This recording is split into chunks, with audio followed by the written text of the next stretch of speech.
Então, nós vamos iniciar a nossa aula 2, onde eu tenho o grande prazer de receber o professor doutor Alberto Leal.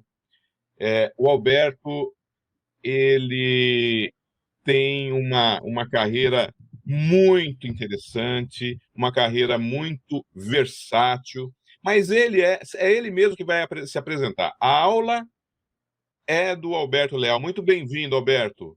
Obrigado, Alexandre. É uma honra estar aqui com a Engeduca mais uma vez, né, e admiro bastante o seu trabalho, o seu engajamento e também com a carreira com várias contribuições importantes, né? Então, admiro bastante o seu trabalho, seja como educador, né, como divulgador, divulgação de conteúdo, como também a parte de projeto, mentoria. Então, está de parabéns, literalmente, você e o Engeduca. Vamos lá, vamos colocar aqui a tela, janela não, tela cheia, tela 1. Alberto, Ok. muito bem-vindo, uma boa aula a todos vocês. Muito obrigado. Obrigado, Alexandre. A nossa apresentação de hoje será voltada a um tema que é pouco abordado no dia a dia na literatura técnica e também pouco abordado nas próprias apresentações e lives sobre estruturas de aço e mistas de aço e concreto. Então, o nosso tema de hoje é voltado especialmente às treliças mistas de aço e concreto, que é uma solução que a gente vai verificar com mais detalhes quais são as vantagens, desvantagens, quais são as características que a gente deve ter uma atenção especial durante a etapa de cálculo. Então, a gente vai fazer um sobrevoo aqui sobre esse tema bastante importante. Então, pessoal, como eu tinha comentado inicialmente, o nosso tema de hoje, dedicado a treliças mistas de aço e concreto, vamos apresentar uma série de características especiais, como vantagens e desvantagens, quais são as características que a gente deve observar com maior detalhe dentro da etapa de projeto, por que o tema treliças mistas de aço e concreto pode ser interessante para vocês durante o dia a dia da atividade profissional. Então, esse é o principal objetivo que a gente tem aqui com a nossa apresentação. Eu sou Alberto Leal, professor Alberto Leal, muitos daqui me conhecem já por outras lives, outros cursos que eu venho ministrando, e eu gostaria de fazer uma apresentação breve, inicial, sobre uma trajetória minha acadêmica, didática e profissional, para que vocês conheçam de que forma eu posso contribuir melhor para a formação de vocês, para o conteúdo de vocês relacionados às estruturas mistas. Basicamente, a minha formação técnica, eu possuo graduação em Engenharia Civil pela Universidade Federal da Bahia, em 2010. Então, eu tenho mais de 12 anos aí de experiência voltada a essa área de engenharia. Mestrado em Engenharia de Estruturas pela USP de São Paulo, então aqui foi um primeiro contato mais técnico que eu tive com a parte de estruturas de aço. E doutorado em Engenharia de Estruturas pela COP UFRJ, que também foi uma experiência sensacional dentro da minha trajetória profissional. Então, basicamente, essa é a minha formação técnica aqui. Eu tenho tido também experiências muito positivas na área acadêmica, no segmento acadêmico, tanto na modalidade presencial. Então, passei pela Universidade Federal da Bahia entre 2012 e 2013 como professor substituto, professor na UFRJ entre 2016 e 2018, junto ao Departamento de Estruturas, e atualmente eu sou professor adjunto da Faculdade de Arquitetura da UFBA desde 2020, aqui agora já com um cargo permanente. Então, desde sempre eu venho trabalhando aqui junto com a modalidade presencial, dentro da parte acadêmica, da parte didática. E, paralelo a tudo isso, eu também venho trabalhando com projeto, fabricação, montagem de estruturas de aço. Então, eu sou fundador da Alberto Leal Engenharia Estrutural, uma empresa que atua exatamente nesse segmento aí de estruturas de aço, mistas de aço e concreto, concreto e madeira, isso para a parte de projeto e consultoria, pensando também na fabricação e montagem de estruturas de aço. E um outro trabalho que eu venho desenvolvendo ultimamente, que é bastante impactante, que assim foi uma experiência magnífica para mim, e também poder contribuir com a comunidade técnica como um todo, é fazer parte da Comissão de Revisão da Norma Brasileira de Aço, a BNT-NBR 8800. De qualquer maneira, uma experiência sensacional para ver, de fato, em maiores detalhes, o que é que a gente tem dentro das nossas normas técnicas aqui em cenário nacional. Dito isso, pessoal, eu gostaria de expor algumas características que devemos apresentar aqui dentro da nossa aula de hoje. Então, eu separei como objetivos principais alguns aspectos gerais relacionados a treliças mistas de aço e concreto. É importante para trazer um cenário geral do que é o tema para vocês, então os aspectos gerais.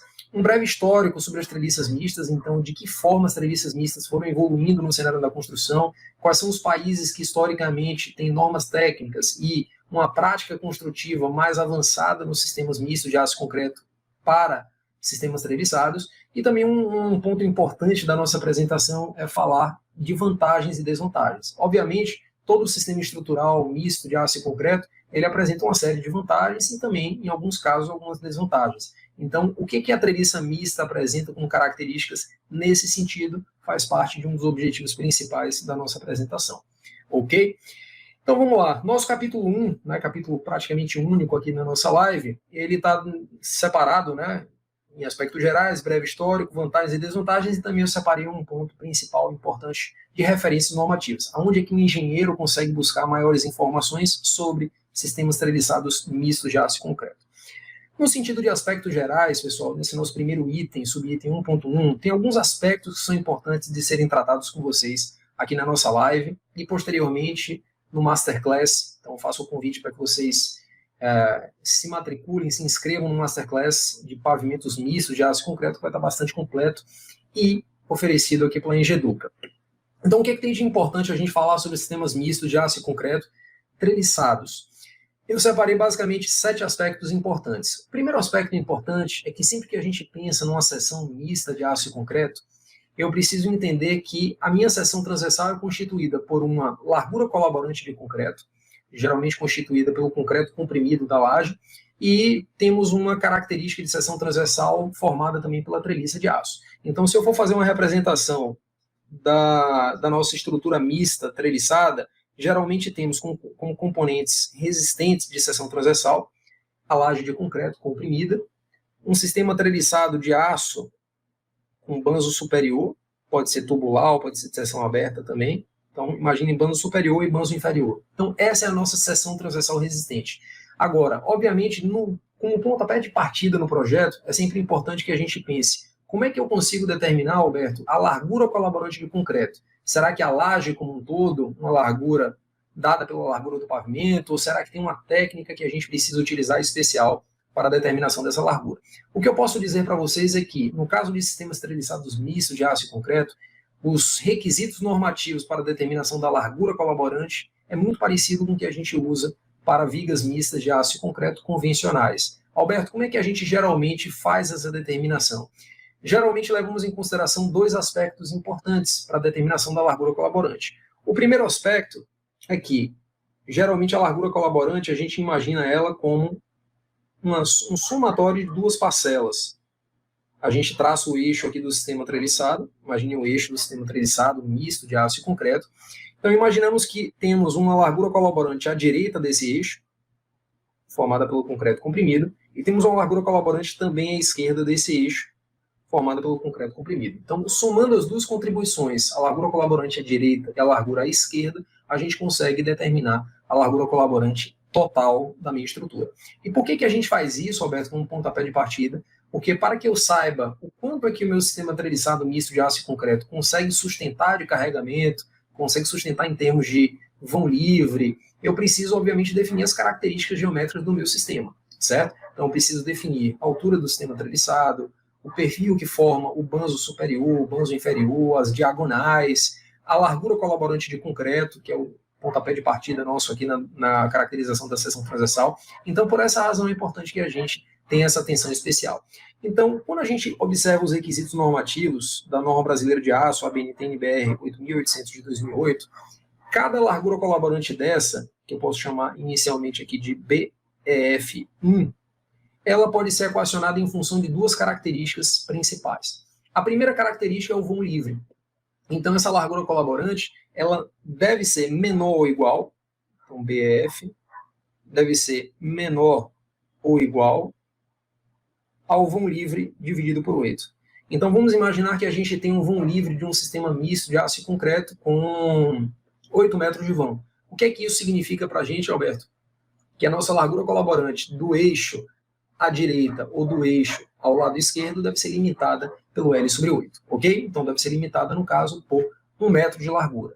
Então, a partir desse somatório das 2 contribuições, a gente pode encontrar essa nossa largura colaborante total, ok? Então, esse é o primeiro parâmetro que a gente observa. Alberto, esse é o único parâmetro que deve ser observado na determinação de um sistema treliçado misto de aço e concreto? Não. A gente tem que observar também, pessoal, o espaçamento entre eixos das nossas treliças dentro do pavimento. Então, vamos imaginar, por exemplo, que a gente esteja enxergando um pavimento misto de aço e concreto, com pilares metálicos, em determinadas posições, vigas principais, que podem ser vigas laminadas de aço, ou podem ser vigas treliçadas também, e vigas secundárias formadas por sistemas treliçados. Então, vamos imaginar que o sistema treliçado esteja dado aqui por essas linhas na cor preta, aqui na figura. Ora, para que a gente determine a largura colaborante, eu não posso observar apenas o vão livre, eu preciso observar também o espaçamento entre as treliças dentro de um pavimento, certo? Então vamos imaginar que eu tenho um espaçamento constante aqui no pavimento, e eu tenho que limitar a nossa largura colaborante de forma que, no máximo, o BF1 também esteja limitado a metade do espaçamento entre vigas secundárias. Então são dois valores basicamente que a gente observa: vão livre dividido por 8 e metade do espaçamento entre vigas regularmente espaçadas no pavimento. De certa forma, esse segundo critério é até mais intuitivo, porque a gente pensa, de certa forma, que uma viga treliçada dentro do pavimento, vamos imaginar que a gente esteja analisando essa viga treliçada aqui, ela não pode ter uma largura colaborante maior do que essa distância, essa largura colaborante aqui, ó, que eu estou sinalizando em planta baixa. Então, esse é um ponto importante a ser trabalhado aqui dentro desse nosso critério de largura colaborante da seção transversal. Então, vamos imaginar que eu tenha um pavimento, Alberto, em que o espaçamento entre essas treliças seria um espaçamento em torno de 2,5 metros. O que é que isso significa para nós na hora de determinarmos a característica geométrica da nossa treliça mista? Que a nossa largura colaborante não pode ser maior do que 2,5 metros. 1,25 m por um lado, 1,25 m por outro, ok? Então, esse é o nosso pontapé de partida para a concepção da nossa característica de seção transversal de uma treliça mista de aço concreto. Muita gente tem uma certa dúvida, pessoal, em relação aos sistemas treliçados mistos de aço e concreto. Aonde é que a gente deve utilizar, Alberto, os sistemas treliçados mistos de aço e concreto aqui nesses aspectos gerais, aqui iniciais, como nosso pontapé de partida? Pessoal, os sistemas treliçados mistos de aço e concreto, obviamente, na hora que a gente pensa numa concepção com essas características, é importante que eu leve em consideração que o ideal é que a nossa obra tenha grandes vãos significativos. Então esse é o primeiro ponto, né, a primeira característica bem marcante de um sistema treliçado misto de aço concreto. Se eu mostrar para vocês, por exemplo, uma foto como essa daqui, de uma das estações de metrô da cidade de São Paulo, vejam que a treliça mista de aço e concreto utilizada nesse pavimento, nessa passarela, certamente ela aproveita os benefícios de grandes vãos expressivos. Então essa é uma das situações em que a gente mais tem atratividade no uso de sistemas treliçados mistos de aço concreto. Passarelas de grandes vãos ou ambientes internos de pavimento de pisos. Então essa é a primeira característica marcante. Uma segunda característica marcante do sistema misto de aço e concreto formado por treliças é que em muitas obras, por exemplo, obras hospitalares ou obras em que a gente tenha uma quantidade significativa de instalações, né, abaixo do pavimento, instalações, por exemplo, de ar-condicionado, instalações elétricas, instalações hidráulicas. Então, se a gente tem uma obra com a característica de grande quantidade de instalações passando no entreforro, logo abaixo do pavimento, certamente o sistema treliçado misto de aço concreto é interessante. Alberto, e por que a gente enxerga essa atratividade nesse caso? Porque as instalações podem passar entre o sistema treliçado misto de aço e concreto. Então, como o sistema treliçado, a treliça em si, ela segue aquele conceito de uma viga de alma vazada, a alma vazada justamente dada pelo espaço entre as diagonais do sistema treliçado e os banzos, como eu estou desenhando aqui na figura aqui à esquerda. Então, esse espaço formado entre diagonal, banzo inferior e banzo superior, confere à treliça uma característica de uma viga de alma vazada. Então, se a gente pensar bem na compatibilização entre ar-condicionado, estrutura, instalações e arquitetura, obviamente podemos ter uma grande quantidade de instalações passando ao longo da alma do nosso sistema treliçado. Então, essa é uma segunda característica muito marcante da treliça mista de aço e concreto, certo? Então, eu vejo que a gente tem uma atratividade significativa, especialmente nessas duas situações, ok?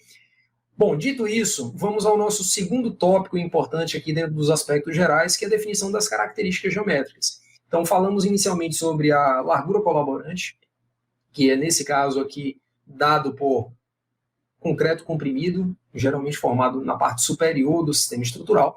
Então, a largura colaborante, eu já falei quais são as regras, quais são as características, geralmente, que a gente usa para a definição da largura colaborante.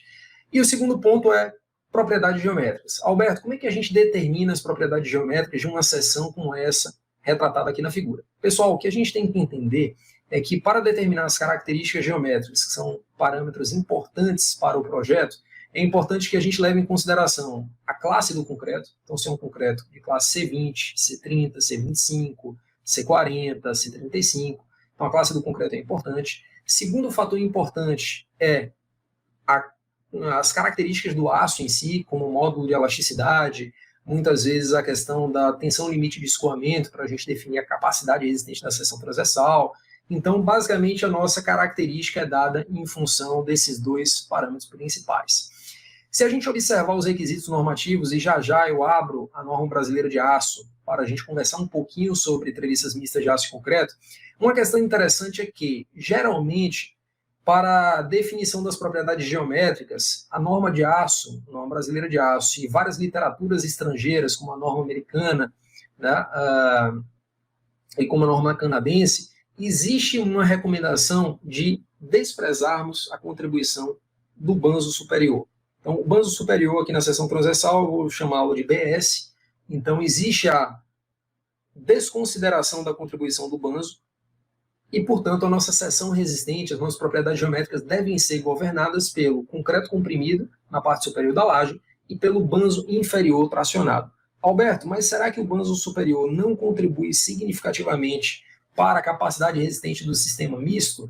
Ele contribui, ele tem a sua contribuição positiva, mas baseado em uma série de ensaios experimentais e ensaios também analíticos e computacionais, constatou-se que, por questões de ductilidade, especialmente, de capacidade de deformação, é prudente que a gente despreze para o modelo de cálculo o banzo superior, ok? Então, essa é a linha que as normas técnicas têm seguido. Não quer dizer que o banzo superior não contribua efetivamente para a capacidade resistente e para a rigidez, mas a gente deve, para atender requisitos, especialmente de ductilidade do aço, ductilidade do sistema misto de aço e concreto, desprezar o banzo superior e, portanto, considerar apenas laje comprimida e banzo inferior como seção resistente.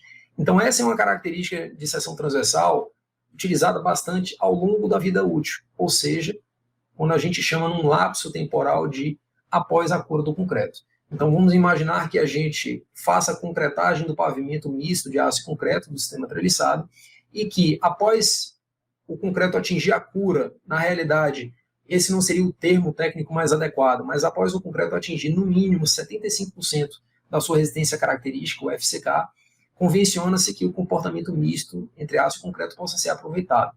Então, a nossa treliça passa a atuar em conjunto, sistema treliçado e largura colaborante de concreto, ok? Então, após essa fase em que a estrutura mista passa efetivamente a atuar em termos normativos, em termos de critério de cálculo, é que a gente desconsidera o banzo superior.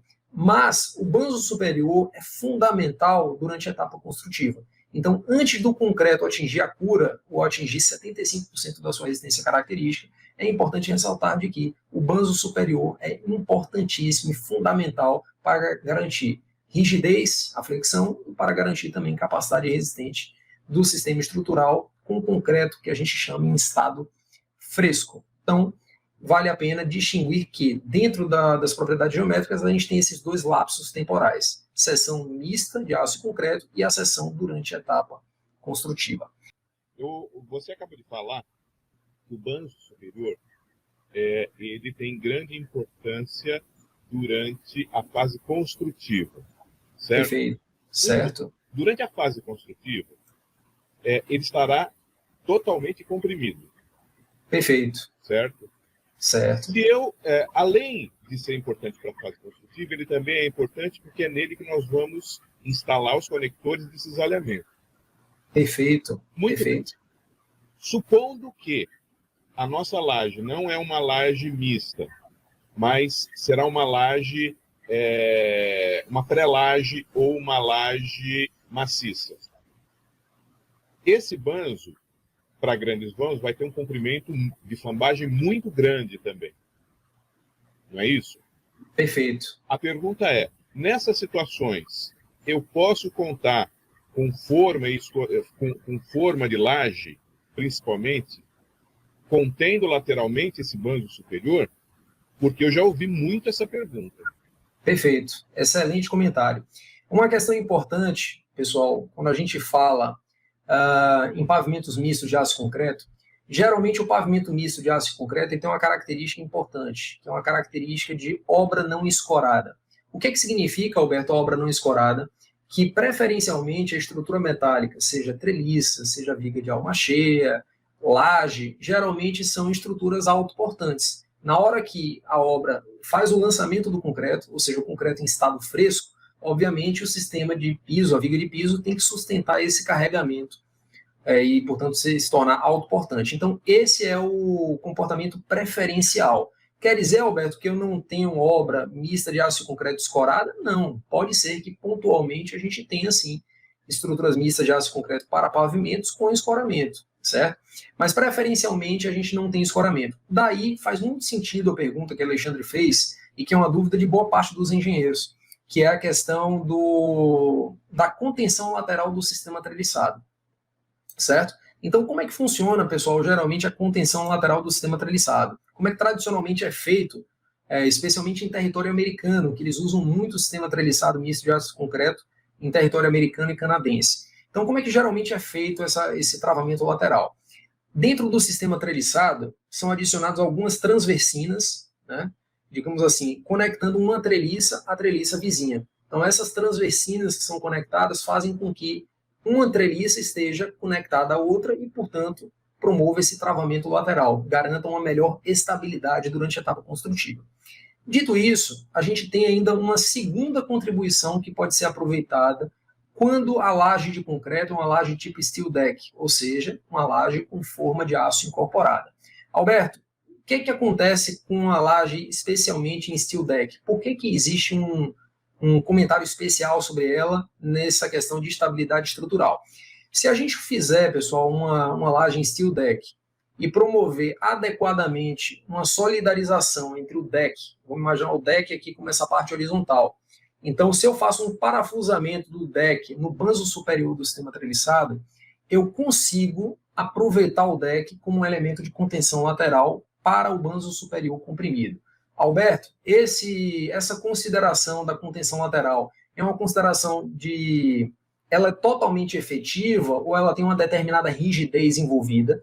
Ela tem uma rigidez envolvida, que depende das características de seção transversal do deck, características de espaçamento entre os parafusos, depende da característica de vão livre do sistema treliçado. Então, geralmente, para pavimentos, então a gente tem geralmente vão livre aí entre 8 a 15 metros, geralmente entre 8 a 15 metros.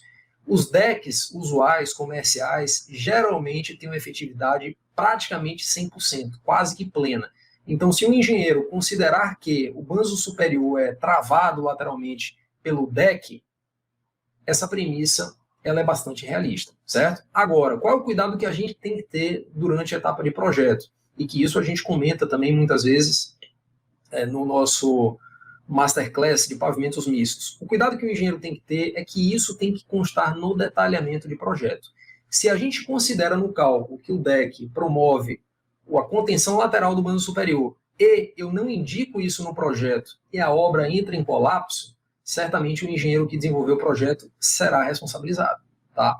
Então é muito perigoso essa questão da consideração do deck se a gente não tiver atenção especial em tratar isso do ponto de vista de projeto, certo? Então, geralmente, a gente faz essa solidarização entre o deck e o banzo superior através de finca-pino, por exemplo, da Hilt, é muito comum a gente usar isso na montagem do steel deck, ou, eventualmente, com um conector que promova um tipo de soldagem especial. Então, um conector tipo stud bolt, por exemplo, que é um pino que vai soldado no banzo superior através de um equipamento especial, muitas vezes a gente consegue garantir essa solidarização entre o deck e o banzo superior. Alberto, e se eu fizer uma soldagem do stud bolt, do pino, sem ser com equipamento especial, será que esse deck está travado lateralmente? Não. Se a gente fizer a soldagem dos conectores com eletrodo, essa questão da fixação entre o deck e o banzo superior, ela não é garantida, certo? Então fiquem atentos a essas características importantes. Para quem quiser aprender um pouquinho mais também sobre a questão de como é que eu considero, como é que eu estimo a magnitude da rigidez de contenção lateral proporcionada pelo deck, tem um manual do SCI, que é o Steel Construction Institute, é europeu, né, o SCI, ele traz formulações analíticas para que a gente avalie a contenção lateral proporcionada pelo deck. Então, deixa eu verificar se eu tenho aqui facilmente para nós, para apresentar para vocês. Aqui os manuais do SCI. Acho que está aqui, manuais SCI. Deixa eu verificar. Eu acho que é Stability of Beams and Columns. Vamos ver aqui. Então, se a gente abrir o manual do SCI, que são fantásticos, bem práticos e bem objetivos, vocês podem conferir aqui, ó, o manual.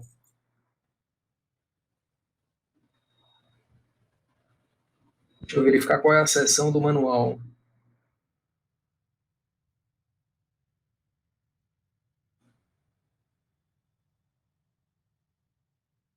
Aqui existem, ó, pessoal, comentários no item 3.12 do manual. Esse é o manual do SCI. Deixa eu verificar a numeração dele. Aqui a página 49. Vamos voltar à página 1. Esse é o manual do SCI P360.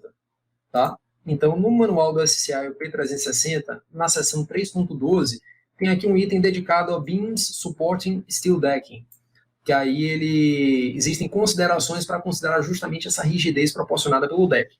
E aqui, essas formulações são oriundas do Eurocode 3. Então, uma das seções do Eurocode 3 é dedicada exatamente a apresentar essas recomendações. Então, veja aqui, ó, que é comentado no item 3.12, que aqui o deck, né, para verificar a capacidade do deck de garantir uma contenção lateral contínua, o shear stiffness, né, quer dizer, a rigidez ao cisalhamento do pavimento, S, por unidade de comprimento da viga, ela deve satisfazer essa expressão. Então, se eu quiser considerar que o deck é totalmente efetivo, eu tenho que satisfazer essa equação 3.10. E, para que eu calcule a rigidez proporcionada pelo deck, tem uma outra expressãozinha analítica que aparece na página seguinte, que é a página e a equação 3.11, tá? Então, aqui a gente tem uma rigidez por unidade de comprimento, rigidez ao cisalhamento do pavimento. Respondido, Alexandre? Respondido, mas tem uma pergunta do Eduardo Toledo que eu vou colocar aqui na tela. Olha aí.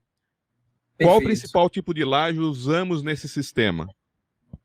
Excelente pergunta, Eduardo. O principal tipo de laje que é utilizada, isso nas práticas americanas e canadenses, que é onde a gente usa muito esse sistema de treliças mistas, é uma laje com forma de aço incorporada. É o famoso steel deck. Aí muita gente se pergunta, Alberto, mas o steel deck, né, geralmente os sistemas treliçados mistos, eles têm treliças pouco espaçadas. Será que é interessante a gente utilizar o deck tradicional, né, para essas finalidades? Aí, geralmente, as práticas americanas, eles usam formas de aço mais baixinhas. Eles usam, deixa eu verificar uma foto. Acho que nessa foto aqui, ó, fica claro que eu tenho praticamente uma telha de aço. Ó, uma telha de aço bem pequenininha em termos de altura, justamente por conta do pequeno espaçamento entre as treliças de aço, certo? Então, respondendo a sua pergunta, o principal tipo de laje é a laje com forma de aço incorporado, o famoso steel deck, por conta do sistema de laje ser autoportante, de eu poder lançar o concreto em estado fresco e dispensar qualquer tipo de escoramento. Legal. Deixa eu só fazer uma observação aqui, Alberto. Perfeito. Estou chegando mais perto do microfone para ver se melhora o volume. Tá ótimo, tá ótimo. Você falou tipo uma telha de aço. Tipo a geometria de uma telha de aço, porque ontem eu deixei muito claro que telha de aço não pode ser utilizada como steel deck, por dois motivos. Primeiro, que não é feita de aço estrutural, e segundo, porque não tem as moças, né? Perfeito, exatamente. Então, para que a gente considere uma laje mista, como você explicou bem, certamente ontem, a gente precisa garantir um mecanismo de interligação entre aço e concreto. Então, no caso da laje mista, como você falou bem, as moças e as reentrâncias garantem esse comportamento. No nosso caso aqui, aproveitando o gancho, das treliças mistas de aço e concreto, quem garante essa interligação é um elemento de conector de cisalhamento, que geralmente é soldado no bando superior e interconectado na laje de concreto. Então, pessoal, esse segundo tópico importante de aspectos gerais de propriedades geométricas, eu acho que ficou claro para vocês. Na etapa construtiva, a nossa característica de seção transversal é dada pelo banzo superior e banzo inferior, principalmente, obviamente pela configuração das diagonais e dos montantes também. E na etapa, após o concreto alcançar 75% da sua resistência característica, ou seja, quando a gente passa a considerar o comportamento misto, é usual desprezar o banzo superior e considerar apenas laje de concreto e banzo inferior como seção resistente, tanto para verificação das flechas quanto para verificação da capacidade resistente. Um outro aspecto bastante importante do ponto de vista aspectos gerais é a determinação do momento resistente. Então, novamente, o momento resistente, eu preciso observar em que fase construtiva a gente está fazendo a nossa verificação estrutural. Lembrando que a gente precisa, obviamente, verificar as duas fases. Então, durante a etapa de obra, obviamente, eu preciso levar em consideração que o momento resistente é dado pelas características do banzo superior e do banzo inferior, basicamente aquela velha característica de braços de alavanca, né? Então, eu tenho uma região comprimida de aço do banzo superior e uma componente tracionada no banzo inferior. A partir do braço de alavanca entre as componentes de tração e de compressão, a gente consegue, né, a distância entre elas, a gente consegue determinar um momento resistente, certo? Usualmente, o que é que eu faço durante a etapa construtiva? Eu faço o dimensionamento de uma treliça. Eu não penso bem em momento resistente de seção transversal. Eu penso mais no comprimento da treliça como um todo, esforços de tração no banzo superior, de compressão, de tração no banzo inferior e as diagonais, ora comprimidas e ora tracionadas, dependendo da configuração que ela tenha, certo? Já ao longo da vida útil, após o concreto atingir 75% da sua resistência característica, é usual que a gente faça esse binário, enxergue esse binário, compressão e tração, só que agora voltado para laje comprimida e para o banzo inferior tracionado. Então, nessa etapa de determinação do momento resistente, eu preciso verificar duas condições básicas de equilíbrio de seção transversal. Somatório de forças na seção transversal é igual a zero, portanto, a resultante de compressão na laje de concreto aqui em cima e a resultante de tração no banzo inferior precisam ser iguais para garantir exatamente o equilíbrio de forças na seção transversal. Além disso, eu preciso garantir que o somatório de momentos em relação a qualquer ponto de seção transversal ou fora dela seja também igual a zero. É uma condição obrigatória de equilíbrio a ser garantido na seção transversal. Feita essa garantia de equilíbrio de forças e equilíbrio de momentos, a gente consegue determinar facilmente o nosso momento resistente. Perfeito? Outro aspecto importante que eu já adiantei agora há pouco, que é a diferença entre obras escoradas e obras não escoradas. Sempre que a gente trabalha com sistemas mistos de aço concreto, seja treliçado, seja de alma cheia, é importante que a gente tenha essa distinção. Então, obra escorada é aquela em que a gente adiciona por baixo do pavimento, antes da concretagem, um sistema de cimbramento completo. E aí o sistema de cimbramento deve ser completamente verificado para garantir que, durante a etapa construtiva, todo o nosso pavimento esteja sustentado e tenha capacidade resistente suficiente. No caso de obras não escoradas, que é o desejável para sistemas mistos de aço e concreto, a gente faz o lançamento do concreto fresco sobre a laje de piso do pavimento, e abaixo do pavimento a gente dispensa qualquer tipo de escora. Então o pavimento é completamente não escorado. Então esse é o desejável aqui para o nosso caso de sistemas treliçados para pavimentos mistos, ok?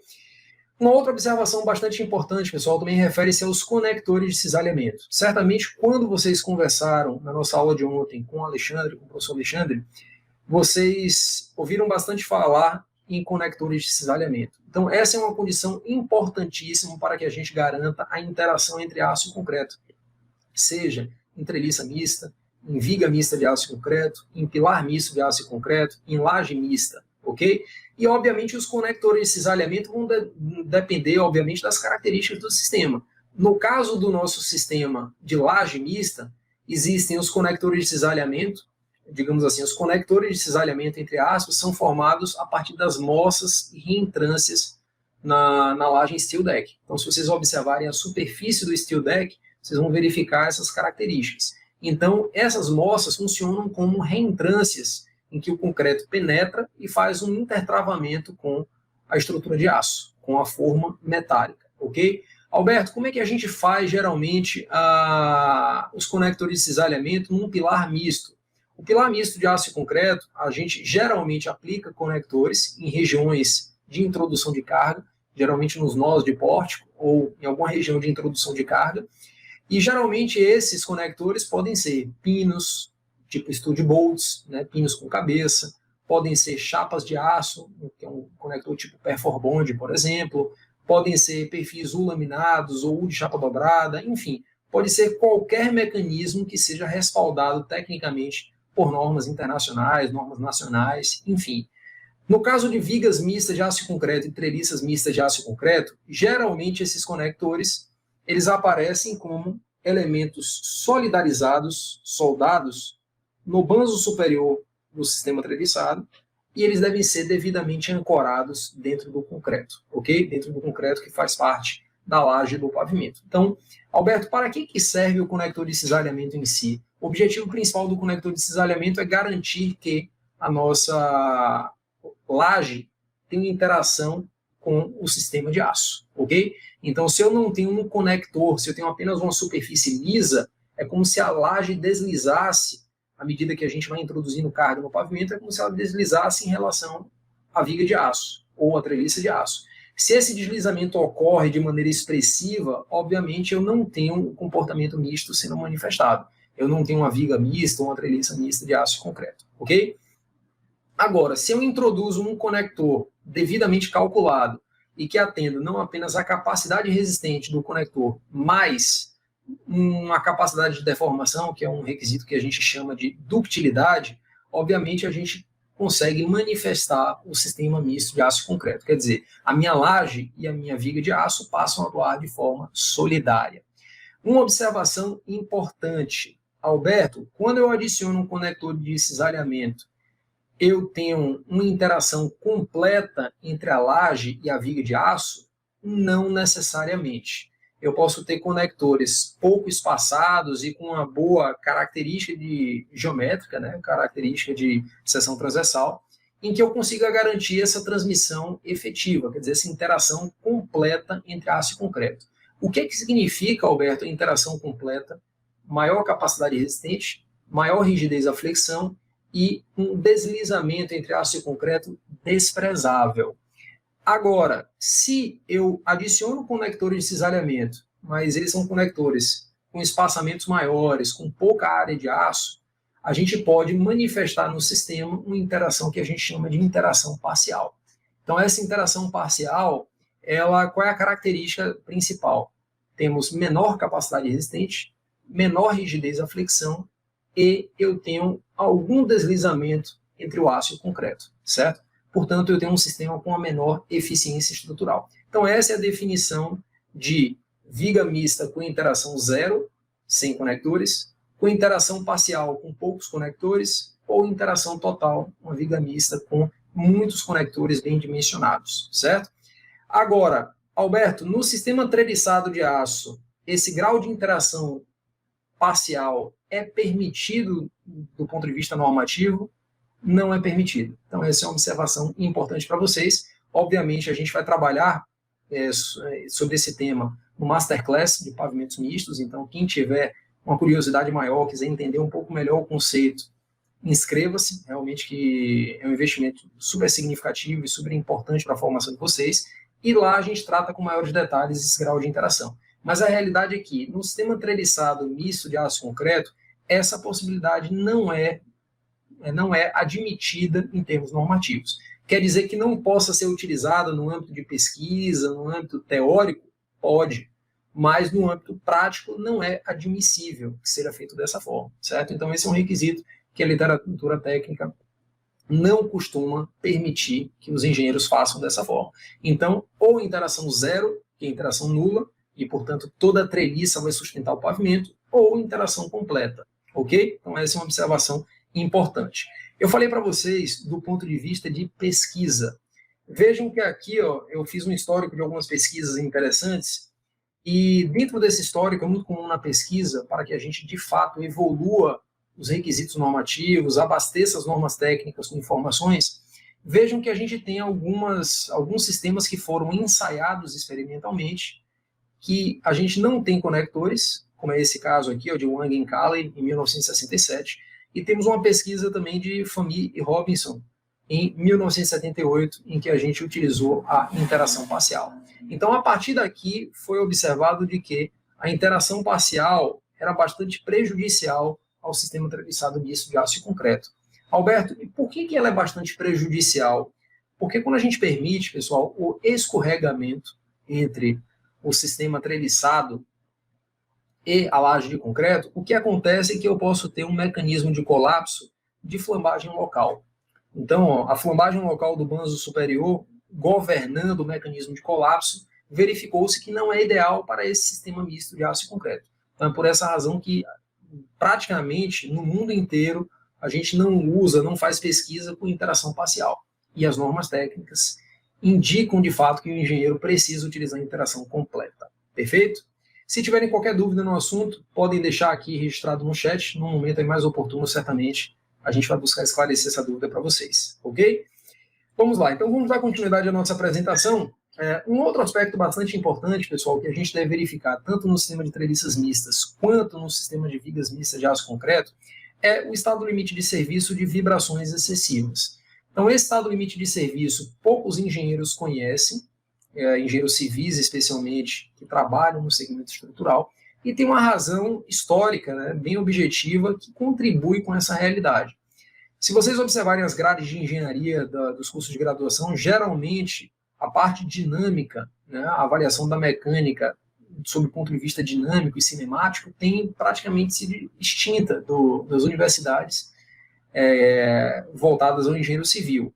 Então, isso faz com que, obviamente, todos os conceitos dinâmicos que a gente tem na graduação são conhecimentos muito pequenos, são conhecimentos muito superficiais. E isso reflete, obviamente, lá na frente. Então, quando a gente vai projetar um sistema estrutural para vibrações excessivas, muitos engenheiros acabam tendo uma dificuldade inicial.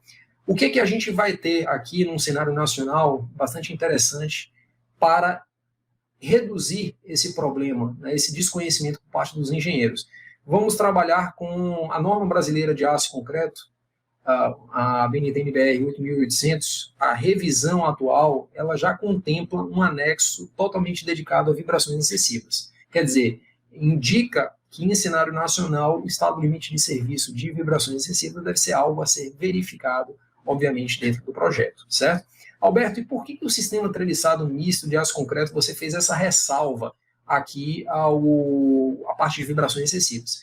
Pessoal, quando a gente trabalha com grandes vãos, imaginem, por exemplo, uma passarela como essa numa estação de metrô, qual é a característica que a gente tem do sistema misto de aço concreto? Eu tenho uma baixa taxa de amortecimento, geralmente em torno de 0,5% a 1% apenas do sistema estrutural, e taxas de amortecimento um pouco maiores garantidas pelos elementos construtivos. Então eu tenho uma baixa taxa de amortecimento. O que é que isso significa?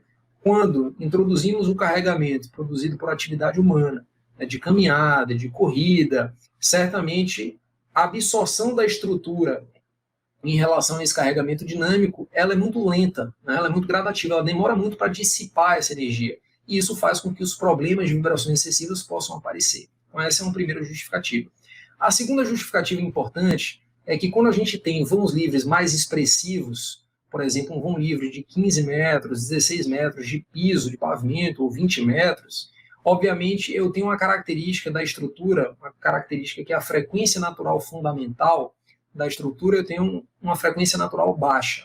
Se eu tenho uma frequência natural baixa, a frequência natural da estrutura se aproxima perigosamente da frequência natural de caminhada de pessoas, de caminhada ou de corrida, da atividade humana em si.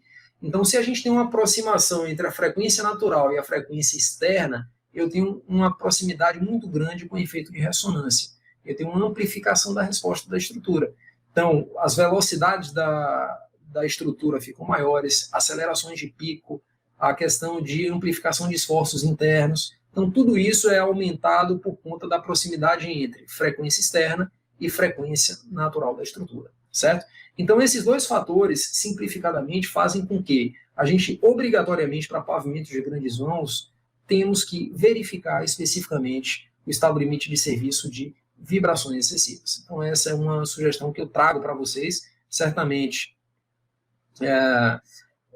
A incorporação do estado limite, desse estado limite na norma brasileira, vai trazer uma contribuição significativa.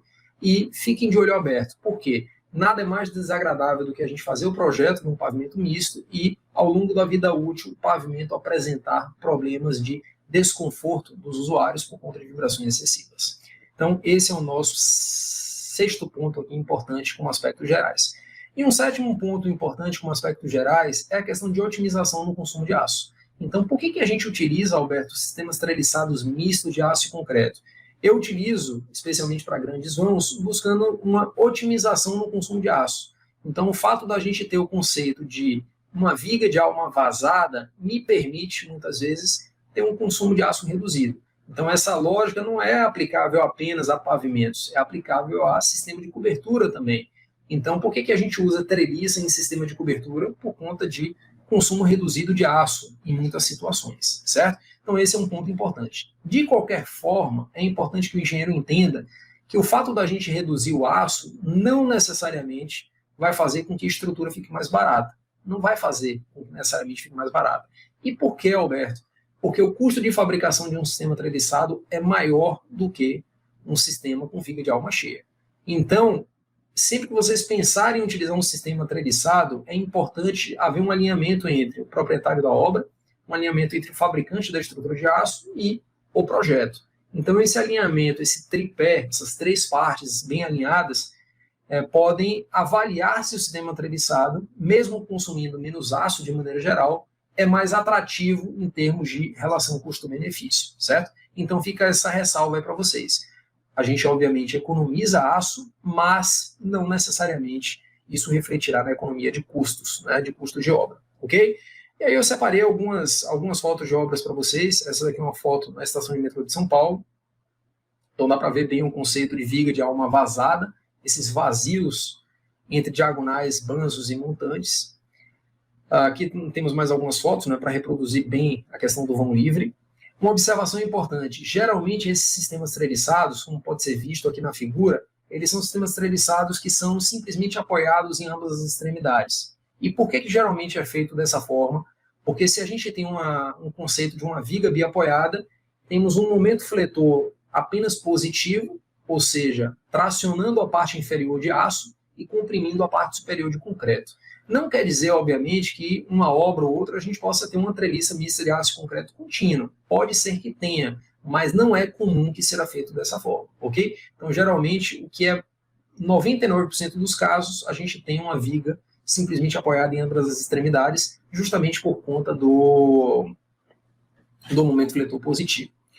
Aqui uma outra foto de uma obra aqui da Vulcraft, se eu não me engano essa obra é nos Estados Unidos, em que mostra bem aqui a amplitude que o sistema treliçado misto de aço e concreto pode garantir. Então vejam que a parte de cima aqui, ó, onde tem essa parte mais cinza, né? Essa parte mais cinza onde eu estou passando o mouse e a laje, uma laje com forma de aço incorporada. A gente tem os sistemas treliçados para vencermos os grandes vãos e observem que o espaçamento entre as treliças é um espaçamento relativamente pequeno. Então esse é o padrão americano, é o que a gente chama de muitas vezes de joist, né? Então na literatura americana é muito comum a gente falar em joist. O joist lá para o americano é a treliça secundária. Então são as treliças que são pouco espaçadas e que apoiam diretamente a nossa laje de concreto, certo? O americano gosta muito de trabalhar com sistemas treliçados soldados. Eu particularmente não gosto tanto do padrão americano com dupla cantoneira e soldagem, mas eu gosto também que grande parte do sistema treliçado seja soldado e que a gente tenha uma emenda parafusada e que as ligações com os apoios de extremidade também serão parafusadas, ok? Eu vi aqui, Robson fez um comentário, né? O sistema treliçado precisa de pé direito maior do que o laminado via de regra. Robson, obrigado pelos comentários. Obrigado por sempre acompanhar o meu conteúdo também, esse é o seu grande parceiro nosso aqui. E excelente pergunta. Geralmente, o que é que acontece? O sistema treliçado misto de aço e concreto, o ideal é que a treliça, para que ela seja eficiente, ela tenha uma altura um pouco maior do que vigas laminadas convencionais, vigas de alma cheia. Então, é muito comum que a gente tenha uma altura um pouco maior do sistema treliçado para que ele seja efetivo. No entanto, geralmente, o sistema treliçado é utilizado em obras em que, mesmo que a gente utilize uma altura de treliça um pouco maior, a gente consegue ganhar no conceito de alma vazada. Então é importante que a gente faça um alinhamento com a arquitetura e façamos um alinhamento também com a parte de ar-condicionado e instalações. Porque se eu utilizo uma treliça maior, mas todas as minhas instalações passam pela alma do sistema treliçado, certamente a gente vai conseguir garantir uma maior, digamos assim, uma maior liberdade arquitetônica, porque basicamente a altura do entreforro vai ser menor, certo? Então é esse o comentário importante. Então geralmente a treliça é um pouco mais alta, mas quando a gente vai olhar a altura do entreforro e de passagem de instalações, é aí que a gente ganha competitividade nesse sistema treliçado. Perfeito? Aqui uma outra obra, pessoal, que aqui em território americano, 2022, vejam o seguinte, ó, aqui é um sistema em que as vigas principais, vou colocar uma cor do mouse um pouquinho diferente aqui, as vigas principais que eu vou destacar aqui na cor verde aqui em cima, ó. Então as vigas principais são vigas laminadas, os pilares são pilares metálicos, as ligações de extremidade são ligações parafusadas, para garantir uma agilidade na parte de montagem, e a ligação entre a viga principal e a treliça, que apoia a laje steel deck, é uma ligação também parafusada. Então vejam que o padrão americano é muito parecido. A gente busca o parafusamento de extremidade para garantir agilidade de montagem, e buscamos, obviamente, a ligação soldada ao longo do comprimento longitudinal. Nessa foto, não sei se fica tão claro, mas é muito comum, pessoal, nos sistemas treliçados, que na região central, que é uma região onde os esforços cortantes são menores, que as treliças mistas de aço e concreto, elas não tenham diagonais na região central, justamente possibilitando a passagem de instalações de maior porte, por exemplo, um duto de ar-condicionado. Então vejam que nessa região central a gente tem aqui, ó, uma ausência de diagonais, justamente para dar maior liberdade na passagem de instalações, sem, no entanto, fazer com que a gente tenha uma perda significativa de eficiência do sistema treliçado como um todo, certo? Novamente, vale a observação de que essas treliças secundárias que estão colocadas aqui, que apoiam diretamente o steel deck, elas são chamadas na literatura estrangeira de joist, que é uma denominação para uma treliça secundária. Comentário de Eduardo Toledo. Treliça do metrô aparentava ser Pratt. As treliças americanas parecem ser Warren com montantes. Qual modelo de treliça normalmente é usado? Vamos lá, Eduardo, excelente pergunta. Se a gente faz um sistema treliçado que nem esse do metrô, né? Então veja o sistema treliçado do metrô aqui, é muito comum que a gente tenha inclinações de diagonais e espaçamentos de montantes mais significativos, maiores, né? Justamente porque a treliça é uma treliça mais carregada, de maior altura. Quando a gente trabalha com sistemas de treliças secundárias, é muito comum que a gente estabeleça muitos montantes e diagonais muito próximos, certo? Por quê? Por conta da baixa altura do sistema treliçado. Então, geralmente, os sistemas treliçados mistos, eles são constituídos por diagonais e montantes. Isso justamente por conta dos comprimentos destravados e por conta do comprimento de flexão do banzo superior. Se a gente observar, por exemplo, uma laje de concreto como essa daqui, ó, que está detalhada na figura, eu não sei se vai ficar muito claro para vocês, mas aqui em cima, onde eu estou colocando a setinha vermelha, vejam que a nervura da laje, ela cai entre os nós, ou seja, ela produz flexão no banzo superior. Então, por que a gente costuma utilizar montantes e uma grande quantidade de montantes e diagonais? Justamente para evitar esse comprimento, essa flexão no banzo superior, certo? A flexão é inevitável por conta do apoio da laje no banzo superior, mas o ideal é que a gente tente evitar de fato que essa flexão ocorra. Perfeito? E uma questão interessante é que essa preocupação com a flexão do banzo superior, já que a gente despreza ele na seção mista, né, que foi um comentário que eu fiz aqui atrás, né, desprezar o banzo superior na seção mista, essa é uma preocupação da flexão no banzo superior durante a etapa construtiva especialmente. Ao longo da vida útil, a menos que a gente tenha uma situação muito particular, essa certamente não é uma preocupação. Ok? Aqui um outro exemplo de um sistema treliçado, também para grandes vãos, então grandes espaços abertos, o americano gosta muito de fazer isso, esses espaços abertos, parque aquático, ginásio de esportes. Vejam que aqui o sistema treliçado que eles colocaram é um sistema treliçado que justamente o intuito foi permitir passagem de dutos de instalações entre a alma do sistema treliçado e garantir, obviamente, um consumo de aço reduzido no sistema treliçado. Eu coloquei um breve histórico aqui sobre a evolução das pesquisas em relação aos sistemas treliçados mistos. Então, o ponto de partida no emprego dos sistemas treliçados mistos, efetivamente, veio através de Lemberg, em 1965, certo? Então, esse foi o pontapé de partida. A partir daí, especialmente em território americano e canadense, tiveram uma série de pesquisas com pesquisadores altamente renomados. Vejam, Galambos está aqui no meio, ó. Em 1979, existe um programa experimental muito significativo, justamente para avaliar a capacidade resistente do sistema treliçado misto e avaliar também ductilidade, certo? Dos conectores de cisalhamento, ductilidade do mecanismo de colapso, e a partir daí foram se desenvolvendo, obviamente, os estudos relacionados a pavimentos mistos com treliças de aço, ok? Obviamente, dentro desse contexto, a gente não pode avaliar apenas capacidade resistente e ductilidade, mas eu preciso avaliar também o comportamento dinâmico. Então, vejam que algumas pesquisas aqui ao longo do tempo se desenvolveram mais voltadas para a prática do comportamento dinâmico, da avaliação das vibrações excessivas dentro do sistema estrutural, ok? Aqui eu coloquei algumas ilustrações, eu já tinha falado um pouquinho sobre elas, que é uma flambagem local do banzo superior.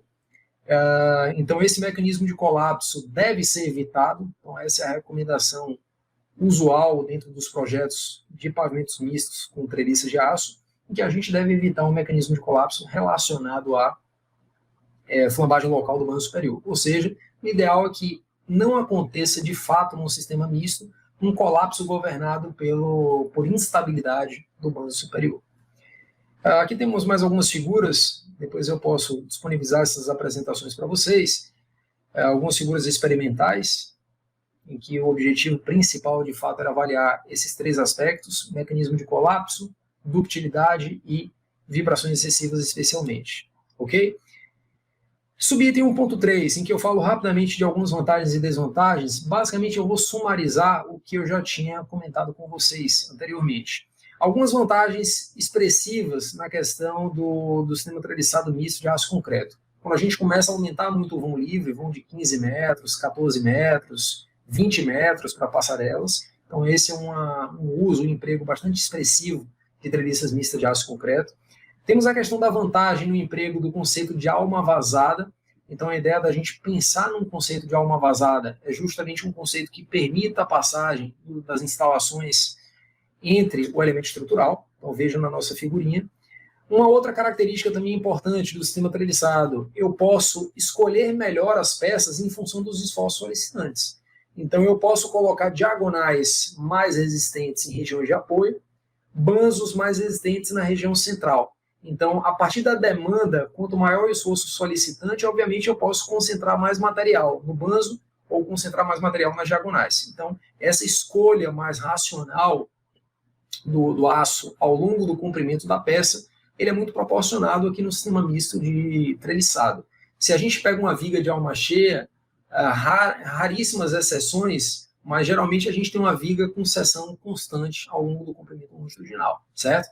Em algumas situações a gente tem reforços em região de apoio, às vezes um reforço na região central, mas de maneira geral eu tenho uma seção constante ao longo do comprimento.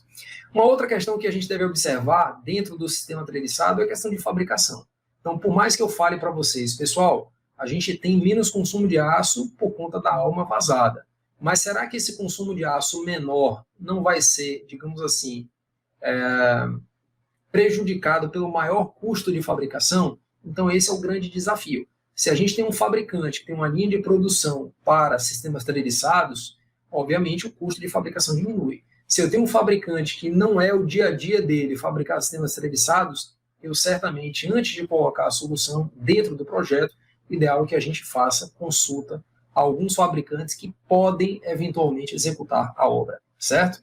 Uma outra questão é em relação à montagem. A montagem do sistema misto de aço e concreto, treliçado, se a gente observar o padrão americano, veja que a gente tem uma quantidade significativa de peças. Eu tenho uma quantidade, obviamente, grande de treliças. Obviamente, isso para a montagem traz um trabalho maior por conta da quantidade de peças. Então, esse é um outro ponto que deve ser bem avaliado durante a etapa de concepção e desenvolvimento do projeto estrutural.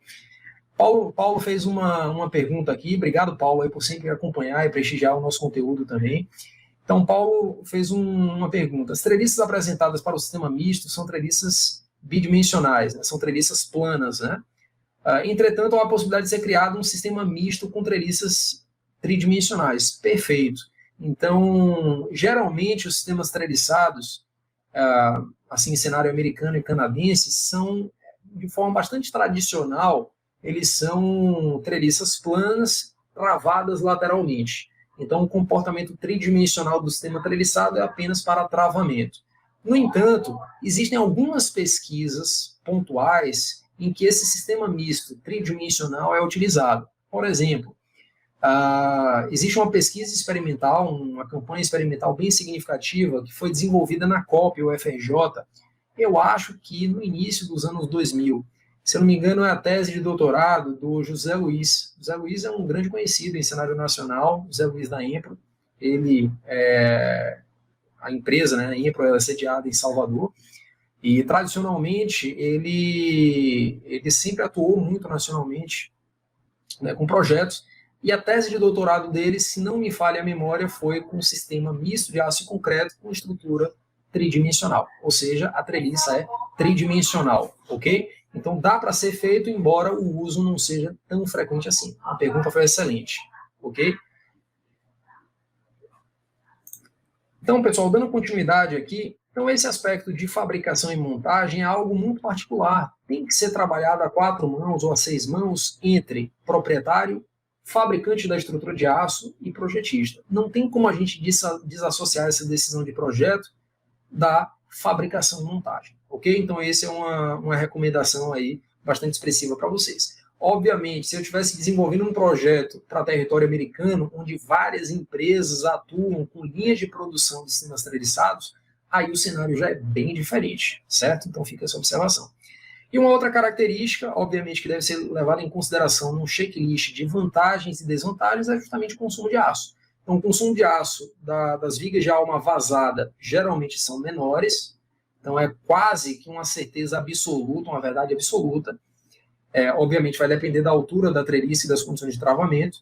Então, o consumo de aço, obviamente, é menor, no entanto, eu não posso desassociar a característica de fabricação e montagem para uma concepção treliçada mista de aço e concreto, certo?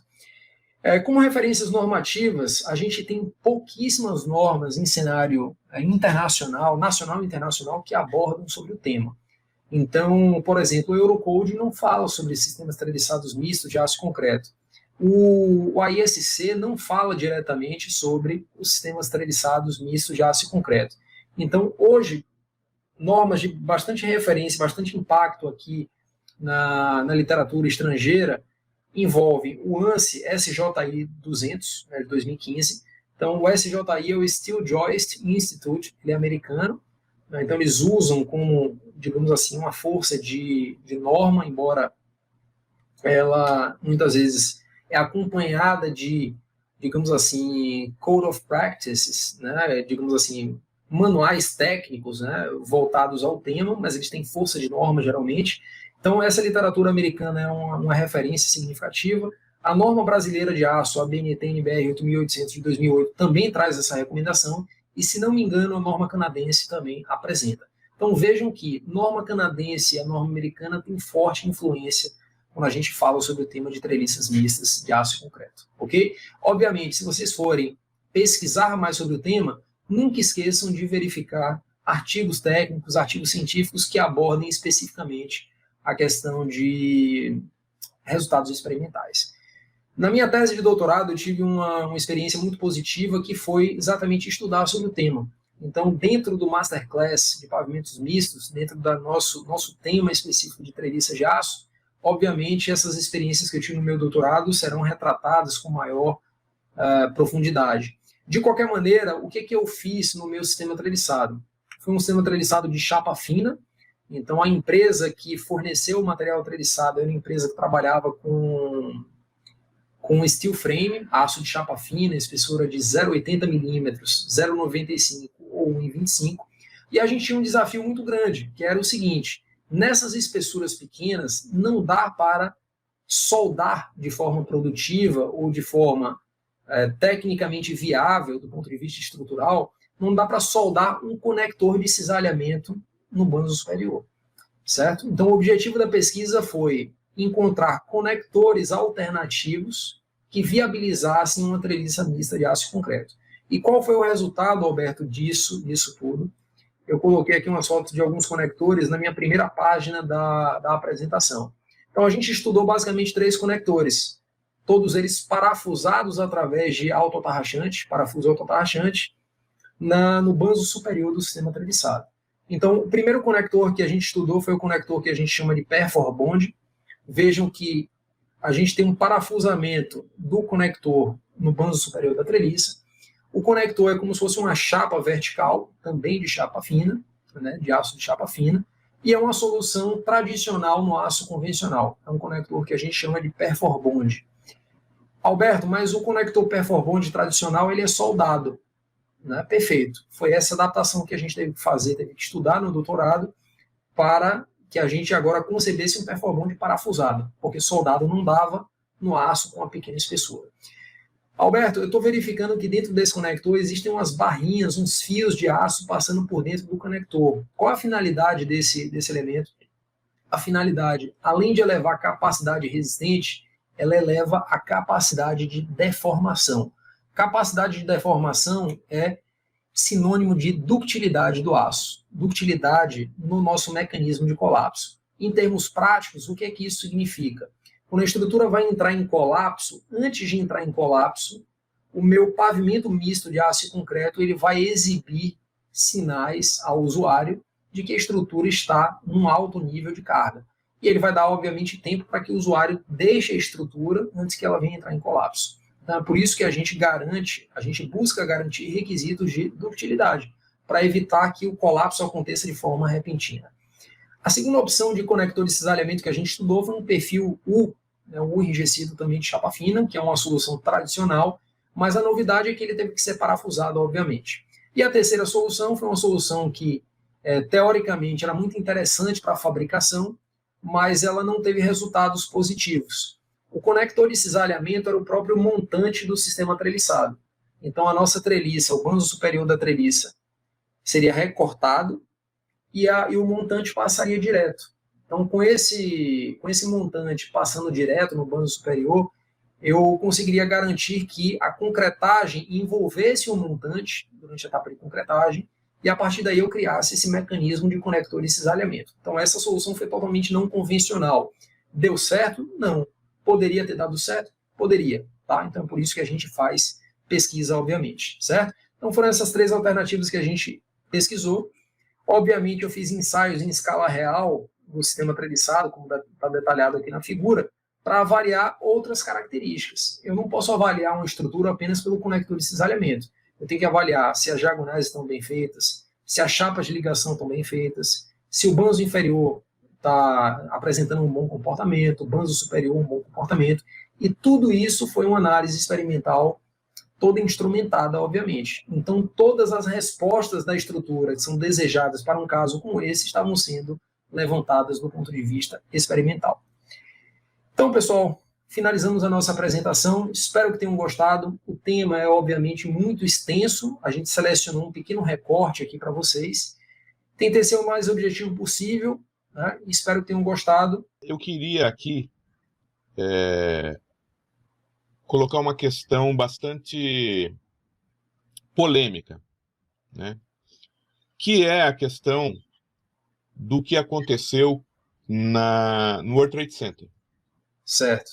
A gente sabe que o Leslie Robertson, que foi o engenheiro estrutural, o principal engenheiro estrutural do World Trade Center, numa entrevista depois do acidente que aconteceu, depois do atentado que aconteceu, ele disse que se ele soubesse que isto poderia acontecer, ele não utilizaria o mesmo sistema estrutural que ele utilizou na época. Que sistema estrutural era esse? Era um pavimento com joists mistas, as joists muito próximas umas das outras, apoiadas na fachada, na coluna, ligadas por 2 parafusos apenas, e no núcleo central por 2 parafusos apenas. Estas joists, quando eu vi a entrevista dos bombeiros que atuaram naquele desastre, eles disseram o seguinte: a estrutura em treliça é o pior inimigo do bombeiro. Não, isso foi o que eles disseram. Por que isso? Pela grande dificuldade que se tem em fazer a proteção passiva eficiente desse sistema estrutural. O que se constatou na queda do World Trade Center é que, quando houve o impacto dos aviões e a queima de combustível, as joists já não tinham nenhuma proteção passiva que foi feita com material projetado. Ora, as joists do World Trade Center, elas eram com cantoneiras nos banzos, e entre os banzos se passaram diagonais de barras redondas, né, soldadas a esse banzo. Perfeito. E o bombeiro falou: como é que você vai proteger tanta barra pequena numa quantidade tão grande como existia no World Trade Center? Então, quando a gente junta essas duas coisas, onde o Robertson chega e fala: eu não utilizaria mais, se eu soubesse disso, eu não utilizaria esse sistema. Que sistema? De joystick biapoiado. E o bombeiro fala que a treliça é o pior inimigo do homem, o pior inimigo do bombeiro. Quais alternativas nós temos hoje para fazer uma proteção efetiva das vigas treliçadas mistas, Alberto? Vamos lá. Eu acho que o seu comentário, Alexandre, foi perfeito. Demonstra claramente um conhecimento de projeto, né? Sua carreira é sempre brilhante na parte de projeto, e isso faz com que você tenha uma percepção além do alcance, obviamente. Esse é um dos problemas mais significativos que a gente tem, na minha opinião, para um pavimento com joist, certo? Então, por exemplo, o fato da gente ter uma grande área de superfície, por conta de uma série de joists pouco espaçadas, e uma série de pecinhas, né, peças pequenas, fazem com que a gente tenha realmente uma dor de cabeça muito grande em tratamento de estruturas em situação de incêndio. Por exemplo, a argamassa projetada, né, que você faz uma proteção ali projetada na estrutura de aço. Veja que esses cantos, essas superfícies reentrantes do sistema treliçado, os nós especialmente, eles não são fáceis de serem tratados. E a chance de você ter um defeito de aplicação numa região como essa é significativa. Então, hoje, se um cliente meu falar assim: Alberto, eu quero fazer um sistema treliçado misto de aço e concreto. Primeira pergunta que eu faço é: a sua estrutura precisa de requisito para incêndio? Porque se precisar de um requisito, especialmente um requisito mais rigoroso, eu não indico. Né? Eu não indico. Certo? Agora, obviamente... Veja, não indica não. Eu não seria tão direto assim. Eu diria, você vai gastar muito mais em proteção passiva eficiente. Claro, a decisão se não vai fazer ou não, acho que seria do cliente, né, Alberto? Não, perfeito. Obviamente, sim. A minha opinião é que, de fato, nessa situação específica, de fato, o sistema treliçado, existem outras alternativas economicamente melhores, certo? Então, existem alternativas economicamente melhores. De qualquer maneira, vamos supor que a gente tenha um cliente que seja um hospital e que tenha esse problema sempre recorrente de passagem de instalações, especialmente de ar-condicionado, e que a única solução viável seria o sistema treliçado. Uma medida que certamente eu tomaria no projeto é a seguinte: primeiro, eu não adotaria treliças pouco espaçadas, ou seja, a gente não teria essa cara de joist tipo americana, né, com pecinhas. Eu trabalharia com treliças, com espaçamentos ali em torno de 3 metros, 3,10 metros, que é onde o steel deck com um MF75 com 0,80 mm de espessura atende bem. Então eu faria essa medida de trabalhar com menos joists, certo? A segunda medida que eu tomaria é a geometria da treliça. Então, preferencialmente, se a gente pega um tubo com costura, um tubo até que seja de chapa fina com costura, ela tem uma superfície mais fácil de ser tratada, seja com argamassa projetada ou seja com a pintura intumescente, certo? Então, essa seria basicamente minha tomada de decisão. Se de fato a obra precisa, eu adotaria espaçamentos maiores, adotaria uma geometria preferencialmente tubular e atenderia os requisitos aí por parte do cliente. Preferencialmente também, é bom que fique claro, a pintura intumescente, para mim, parece uma solução melhor no caso de treliça. A argamassa projetada, eu acho que é difícil você conseguir garantir um controle de qualidade na região dos nós. Eu queria que você chegasse nesse ponto, efetivamente. E agora sou eu que vou ser incisivo. Certo. Não utilizem argamassa projetada em joists. Esqueçam essa alternativa. Essa alternativa ficou provado que não dá certo nas joists. Então, sobram outras duas alternativas, que é a pintura intumescente, sem dúvida nenhuma, que talvez fosse a alternativa mais cara, mas existe uma outra alternativa que eu já usei, aonde você faz uma alma nessas treliças com material rígido de lã de rocha.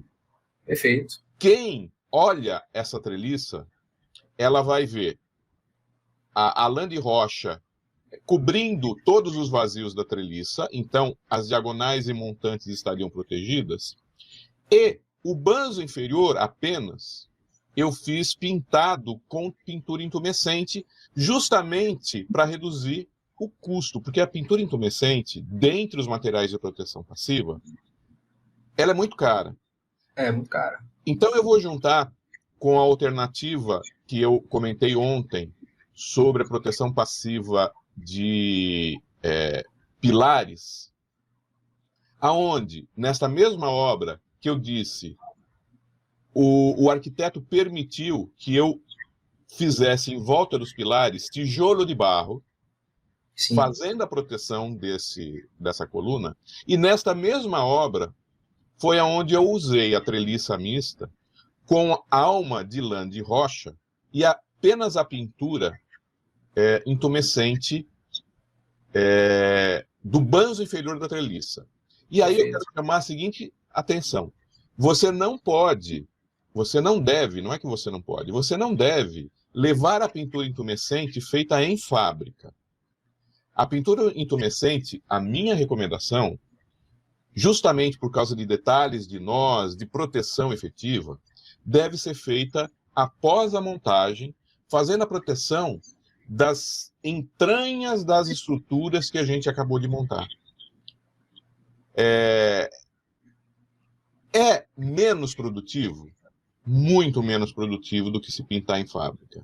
Entretanto, é muito mais seguro, porque daí você não tem que fazer retoques da intumescente, que é bastante complicado também, e você consegue proteger aquele vazio, aquela interface que tem entre dois materiais que, de repente, você não ia conseguir ver se estava protegido ou não depois daquela montagem. Mas o que eu quero deixar muito claro, e eu fiz muito isso ontem, é falar não. Então, não utilizem material projetado para proteger pavimentos mistos de aço e concreto feito com treliça mista, gente. Não funciona. O risco disto não proteger absolutamente nada é muito grande. Então, muito obrigado por chegar no ponto que eu queria, Alberto. Eu sabia que você ia chegar nesse ponto. Veja que a gente está pegando durante toda esta semana, além de apresentar conteúdo de verdade nós estamos apresentando. Não é pegar e falar, é isso, é aquilo, Você pode fazer e não explicar como fazer, a gente está fazendo. E o Lucas vai fazer a mesma coisa com as lajes mistas. Esses 3 primeiros dias, então, nós professores, estamos dedicados a nos apresentar e apresentar o conteúdo que haverá na continuidade do programa de imersão com mentoria ao vivo, que é o Masterclass Pavimentos Mistos. Então, as vagas são efetivamente vagas limitadas de um curso que não é um curso. É um programa de parceria entre professor e aluno. O objetivo é justamente esse, que você, aluno, coloque no seu portfólio imediatamente que você faz projetos, que você constrói estruturas mistas de aço e concreto, e contar com o apoio durante 1 ano de nós, professores. E contar com o apoio da minha mentoria durante esse ano inteiro. O material em PDF será disponibilizado no grupo de WhatsApp para que vocês possam baixá-lo. Tudo o que está acontecendo, a prioridade disto acontece no grupo de WhatsApp, tá? Eu queria também chamar a atenção do seguinte. Por que é que nós estamos fazendo um programa de 1 ano? Porque neste programa nós vamos apresentar em detalhes para que você se torne um especialista em estruturas mistas para pavimentos de edifício. E, ao mesmo tempo, você não vai apenas assistir aulas que estão gravadas. Ao mesmo tempo, vocês também vão ter que ler conteúdo disponibilizado. Tem muito conteúdo disponibilizado, como artigos, teses e dissertações, para que você, efetivamente, se aprofunde no assunto de estruturas mistas para pavimentos de edifícios. Além disso, vocês terão as reuniões mensais com mentoria ao vivo e o principal instrumento que a gente vai ter, que é o WhatsApp, para resolver um problema que você está tendo naquele momento, uma dúvida que você tem imediatamente, que você tem que resolver, talvez até com seu cliente no seu escritório, e a gente vai te ajudar. Isto não é um curso. O Masterclass Pavimento Misto é um programa de ajuda e especialização do engenheiro de estruturas. Então, eu queria voltar no aspecto da viga treliçada mista, Alberto. Perfeito. Você fez os seus ensaios utilizando perfis formados a frio. Isso. As suas treliças, elas devem ter resultado num peso por metro linear relativamente muito baixo. Isso. Né? E você utilizou, pela foto que a gente viu, uma espessura de laje alta. Ou não? É engano meu. Não, a espessura de laje, deixa eu colocar a foto aqui para vocês. A espessura de laje, na verdade, foi uma laje treliçada com EPS. Ela tem uma espessura de 5 centímetros de capa, aqui em cima, uma capa de concreto de 5 centímetros, e mais 8 centímetros de EPS. Então, a altura total da laje é de 13, né? Tá. Só que grande parte disso é o EPS. Aí, na lateral aqui, para dar um aspecto estético melhor, especialmente durante a parte dos ensaios, a gente fez como se fosse um maciçozinho de concreto. Então, lateralmente, dava para enxergar como se fosse um maciçozinho de concreto. Aí, entendi. Tanto o aspecto estético para a foto ficava bem melhor, quanto a gente poderia acompanhar as fissuras que iam surgindo ao longo da realização do ensaio. A gente ia marcando, né, com um material, um giz, um material gesso. A gente marcava com gesso justamente para que a fissura aparecesse.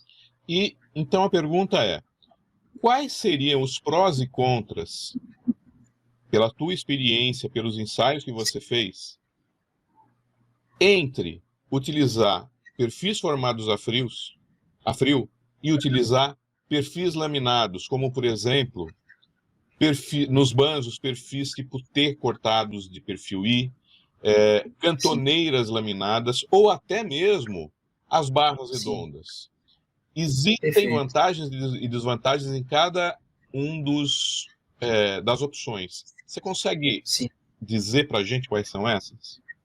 Perfeito, perfeito. Olha, a questão do perfil formado a frio, especificamente para a empresa, a Jeep Steel, era muito vantajosa que fosse perfil formado a frio porque ela atua com steel frame. Então, as perfiladeiras, as máquinas que produziam os perfis, já produziam todo o aço sob medida. Então, isso é uma vantagem do ponto de vista de fabricação. Então, quer dizer, aquele asterisco que eu fiz da fabricação lá atrás, para esses camaradas aqui, ele deixa de existir, porque a produção é altíssima, né, em alta produtividade.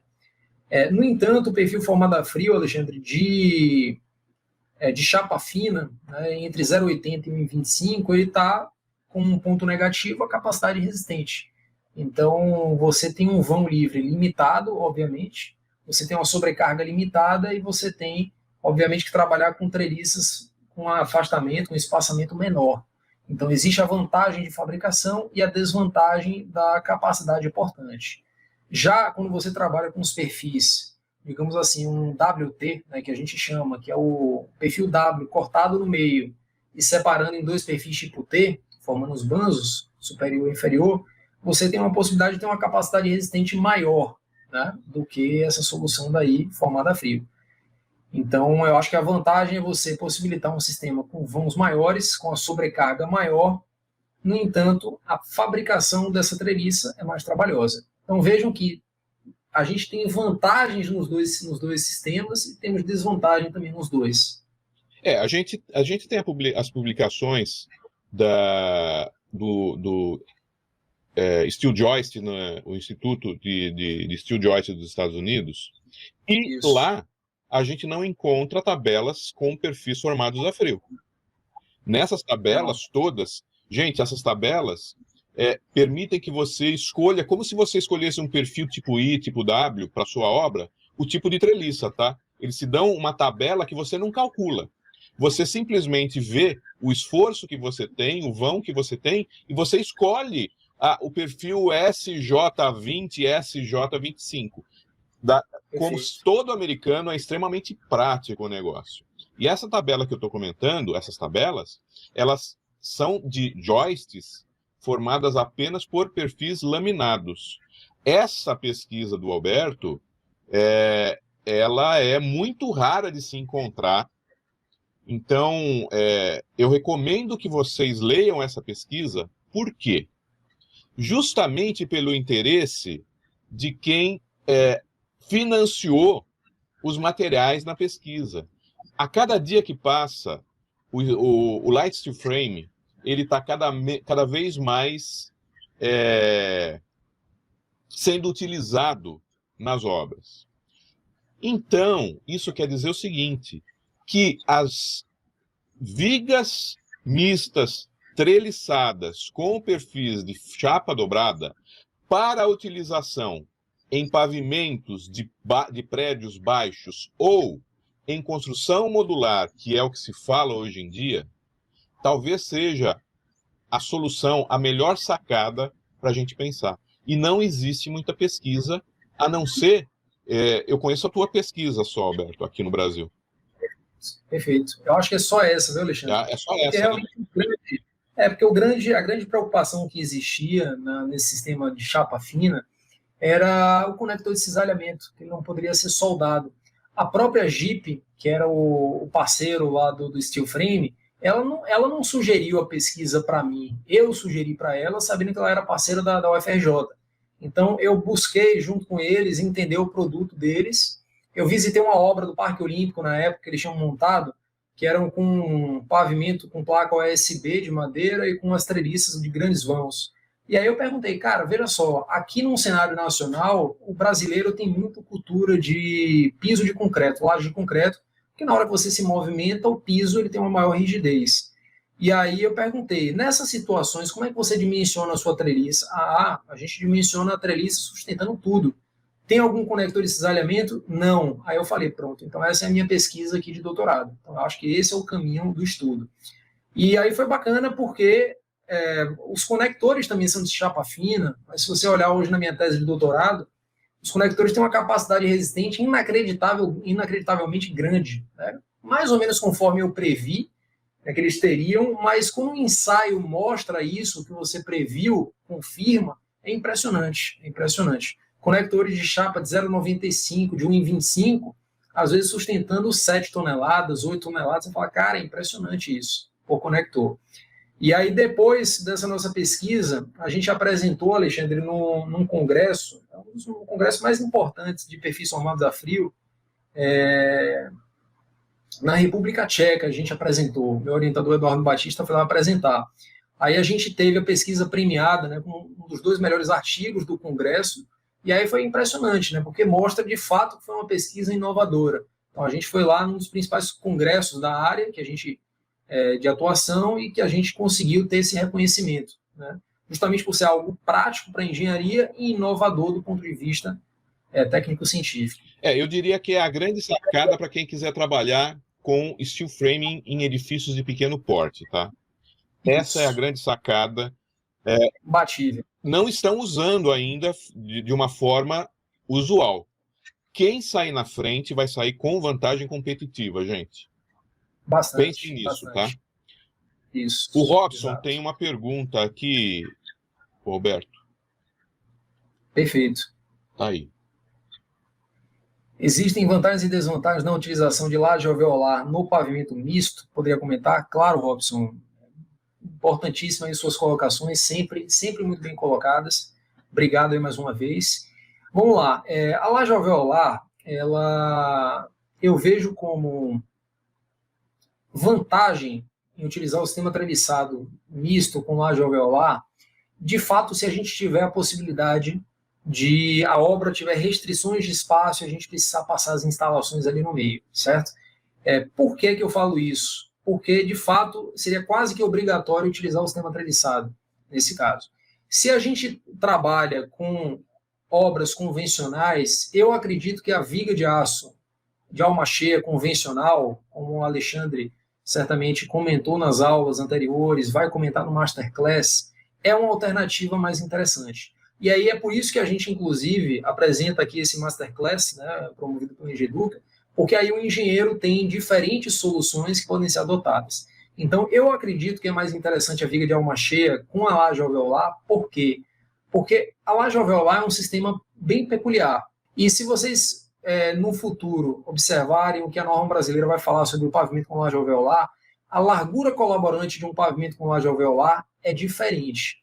O que eu apresentei, por exemplo, para vocês aqui no início, que é a largura colaborante de um sistema treliçado misto, né, convencional, de uma viga mista de aço e concreto, a largura colaborante é aqueles valores clássicos de L sobre 8 e E sobre 2, certo? Quando a gente trabalha com a laje alveolar, essa premissa não é verdadeira, a gente não consegue utilizar essa mesma largura colaborante. E olha que a gente tem poucas pesquisas ainda com vigas laminadas, imagine com um sistema treliçado. Então eu não me recordo de ter visto experimentalmente uma análise de treliça mista com laje alveolar. Então, aí entraria uma desvantagem que a gente não conhece muito recomendações para esse sistema, tá? Ô, Robson, deixa eu falar uma coisa sobre isso. Esse assunto de laje alveolar em pavimento misto, e no curso eu apresento esse sistema de acordo com a norma britânica, e eu faço questão de fazer esta aula especificamente ao vivo, porque tudo o que a gente vê em viga mista, com laje mista, com lajota, com laje maciça, passa a ter diferenças substanciais quando a gente usa a laje alveolar. Por quê? Porque você tem um gap entre o capeamento da laje alveolar e a estrutura de aço muito maior do que 75 milímetros, pode chegar a 20 centímetros, a 25 centímetros, que o conector de cisalhamento tem que buscar lá em cima. Isso quer dizer que o conector sozinho não consegue. Eu vou precisar fazer uma armadura de suspensão, pegando os esforços lá embaixo e levando para o capeamento de concreto. Então, existe um detalhamento de armaduras adicionais, de detalhes, de comprimento de apoio da laje na viga, que são específicos para o uso da laje alveolar. E existe um outro grande problema, e que já aconteceu desastres em Belo Horizonte, que é, antes do capeamento de concreto, a viga de aço que sustenta a laje alveolar estará sujeita à torção. E o carregamento da laje alveolar excêntrica, ele é muito grande, e tão grande, que quando a gente dimensiona a viga, imagina a treliça mista com uma carga excêntrica, quando a gente dimensiona essas barras, nós temos que dimensionar também todo o sistema transversal com rigidez suficiente para impedir a torção da viga e deveria também impedir a torção da treliça mista. Segundo aspecto. Terceiro aspecto. A laje alveolar em edifícios de múltiplos andares, da forma convencional que ela é usada, ela não respeita as recomendações da norma de desempenho. Atenção, hein? A norma de desempenho, quando você usa laje alveolar, precisa ter cuidados adicionais, forros termoacústicos, porque senão você não vai conseguir respeitar todas as recomendações das normas de desempenho para edifício, tá? Então, esses cuidados são muito importantes que você tome. E é por isso que eu gosto de apresentar esta aula ao vivo para ter interação. Muita interação. Tudo que a gente vê em viga de alma cheia, mista, treliça mista, laje mista, muito disso tem que ser esquecido especificamente por causa do uso de uma laje com alturas grandes, cujo capeamento está muito longe da estrutura de aço e que, além de tudo, ela é protendida. Atenção para esse aspecto, tá? O Robson está perguntando aqui, Alberto, sobre viga castelada. Não seria também uma boa opção para pavimentos mistos? É uma boa opção, sim. É uma boa opção, Robson, muito bem pontuada. A viga castelada segue esse mesmo conceito, né, de viga com alma vazada, né, permitindo a passagem de instalações. Obviamente, exige um pouquinho mais do engenheiro para fazer algumas verificações que são pertinentes às vigas casteladas e a eficiência delas junto com a laje de concreto. Mas é uma ótima solução, sim. Perfeito. Sabe, Alberto, a época que eu estava na Alufer, a gente fez o estudo para usar a viga castelada. Perfeito. Na época, o grande problema era que não encontramos equipamento automatizado para soldar a viga castelada depois dela cortada. Sim. Isso daí reduzia tanto a produtividade de fábrica que não compensava o custo de usar mais material, diferente do que acontece lá fora. Sim. Então, o Robson, tecnicamente, teoricamente, não tenho dúvida que a viga castelada ela deveria ser utilizada como a primeira alternativa em relação a uma viga de alma cheia. Mas lembra que o Alberto disse que você precisa conhecer muito bem os fabricantes, a produtividade de cada um e desenvolver o custo da solução que você vai ter? Eu não acredito ainda hoje, Alberto, que nós tenhamos fabricantes nacionais que tenham produtividade para fazer viga castelada. Eu, sinceramente, não conheço. Perfeito, perfeito. Tem que sempre observar isso, né? Um trabalho que eu falo a pelo menos 4 mãos, viu, Alexandre? É muito bem pontuado. A gente não pode esquecer, assim, a linha de produção de fato do fabricante. É aquela mesma coisa que eu falei da joist americana, né? Por que um americano usa também muita joist?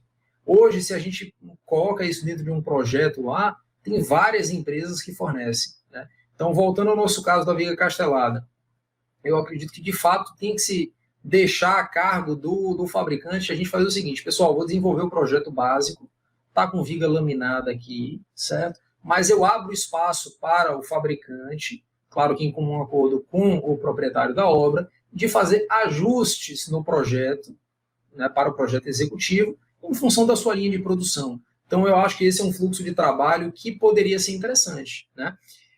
A viga castelada, eu acho que aqui em cenário nacional, na minha opinião, justificaria mais caso a gente queira adotar um volume um pouco maior e que o perfil de 610 laminado não funcione bem, certo?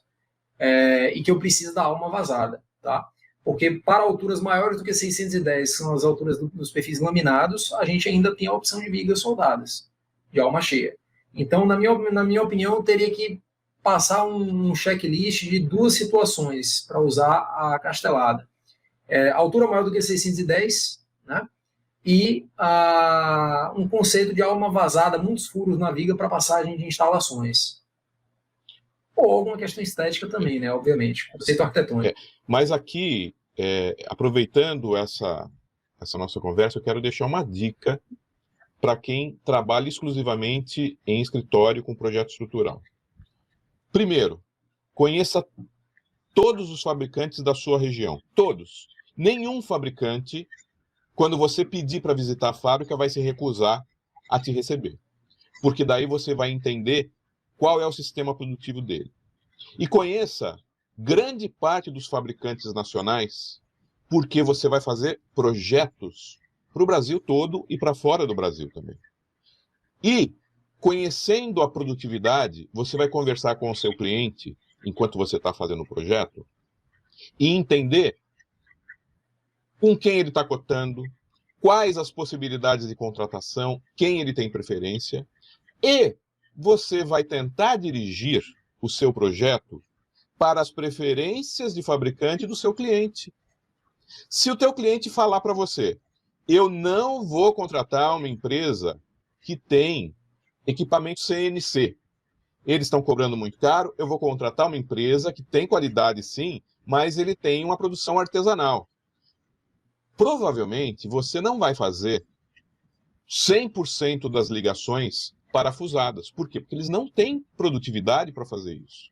Muito provavelmente, a maioria das ligações eles vão fazer soldadas na fábrica e levar o máximo de peça soldada para reduzir a quantidade de furação que eles têm que eles vão fazer ou numa prensa excêntrica, ou eles vão fazer com uma furadeira magnética, porque eles não têm aqueles equipamentos da Wurtmann, eles não têm os equipamentos da Fitip, etc. e tal, que o número de furos não comanda a linha de produção. Quem comanda a linha de produção é o tempo de corte.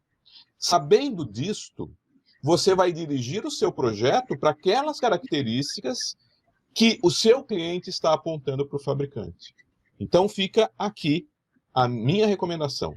Conheça todos os fabricantes da sua região e tente conhecer a maior quantidade possível de fabricantes nacionais, de onde você busca fazer obras, fazer projetos, e que seu cliente tem preferência em contratar, tá bom?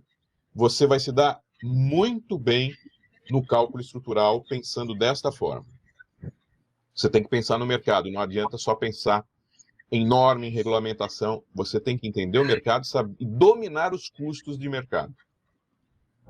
Uma observação, Alexandre, complementando o que você falou, eu acho que a gente pode aproveitar um pouco da prática combinada aqui em cenário nacional e o que é praticado nos Estados Unidos, certo? Então, nos Estados Unidos, o projeto geralmente vem de uma forma muito básica, muito rudimentar, às vezes até um diagrama unifilar, para que o projeto executivo seja desenvolvido pela fabricante. Eu acho que, eu particularmente não gosto 100% dessa prática, mas tem algo que é interessante, que é deixar que o fabricante defina, tenha a liberdade de definir algumas ligações ou algumas questões de concepção estrutural, certo? Então, eu acho que é muito interessante o estrutural, hoje em dia, ter a ciência o seguinte, eu posso desenvolver o meu projeto executivo, né, sem considerar o projeto de fabricação, definir ligações típicas e concepção em geral, e deixar a critério do fabricante definir se a ligação viga secundária, viga principal, vai ser com dupla cantoneira, ou vai ser com shear plate, ou, enfim, alguma questão assim mais fina do projeto, entendeu? Então, eu acho que isso é interessante, né? Eu faço isso apenas para ligações secundárias, sabe, Alberto? Eu gosto de ter o domínio e a responsabilidade das ligações principais. Mas tudo é possível. Tudo é possível. O importante é conheça como se faz estrutura, como se fabrica, não fique só dentro do escritório, saiba os custos de matéria-prima, a produtividade dos fabricantes, o custo de mão de obra, porque daí você entregará aquilo que o seu cliente achava que você não ia entregar. Você vai surpreender o seu cliente a partir do momento que você está dominando todos esses aspectos. E que você pode orientá-lo na contratação, inclusive. Eu quero agradecer muito a sua disponibilidade, Alberto. Eu sei que você cancelou um outro evento que você faria essa semana para participar aqui do nosso evento. Eu te agradeço muito, mas de uma forma muito grande. Alguém cancelar um evento que estava programado para participar de um evento com a gente, não tem preço. Muito obrigado mesmo. Você sempre atencioso, você sempre solícito, atendendo ao que a gente pede, atendendo o que os alunos pedem. Muito obrigado mesmo. Eu também quero agradecer a todos vocês que estão participando. Então, Alberto, eu me despeço aqui, passo a palavra a você, e parece que tem uma outra pergunta do Ismael para você, antes de você se despedir, Alberto. Alberto? Oi, tá me ouvindo, Alexandre? Agora sim. Beleza, então deu uma queda aqui na internet. Então, Ismael, se pode ser utilizado no edifício garagem, a resposta é sim, dá para ser utilizado sim, tomando com esse cuidado especial, né, obviamente com fabricação, montagem, tudo que foi discutido ao longo aqui da nossa aula de hoje, e sempre tendo em vista que o ideal para a gente definir a melhor solução é que a gente estude pelo menos 2 ou 3 soluções. Então, isso é uma coisa que aqui, junto com a Engeduca, a gente tem dentro do Masterclass essa intenção, quer dizer, o engenheiro tem todas as cartas na mesa e consegue decidir qual das 2 opções é melhor, certo? E fazer um agradecimento, Alexandre, a você também, levando um agradecimento de volta. Então é sempre um prazer estar aqui nessa parceria com a Engeduca, porque eu acompanho o seu trabalho, né, o seu trabalho tanto em comissão de revisão, o seu trabalho de mentoria, o seu trabalho profissional, o seu trabalho didático ao criar, de fato, a Engeduca, né, tem um excelente nível de conteúdo, um excelente padrão. Então, obrigado mesmo. Assim, sempre que tiver oportunidade, será uma satisfação enorme participar aqui com vocês. E eu tive que cancelar realmente o evento, era um evento também, um ciclo de palestras, mas eu falei, não, se você está propondo aqui esse ciclo de palestras com um tema tão interessante, eu vou adiar o meu evento por conta dessa parceria. Afinal de contas, é aquela coisa que eu sempre falo para os meus alunos. Pessoal, o networking e conectar pessoas tem que ser o nosso objetivo principal, né? Então, eu estando aqui no evento, eu sinto que eu estou conectando com a Engeduca, conectando com toda essa audiência maravilhosa, e vamos em frente. Então, será um prazer continuar participando com vocês.